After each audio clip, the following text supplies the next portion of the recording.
Don't scroll.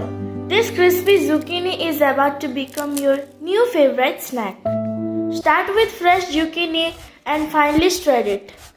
Now squeeze out as much water as possible. This is the secret to getting them crisp. Add corn flour, rice flour, maida, garlic powder, onion powder, chili flakes, pepper and salt. Mix everything really well until the zucchini is evenly coated in a thick sticky mixture.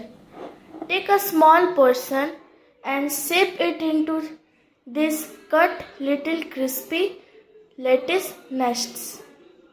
Carefully drop them into hot oil and listen to that satisfying sizzle. Fry until they turn beautifully golden and perfectly crunchy. Just look at those delicate, crispy edges. Plate them up with a creamy dipping sauce and fresh herbs. Light, crispy and packed with delicious zucchini flavor. And there you have it. Crispy zucchini lettuce ready for that irresistible crunch.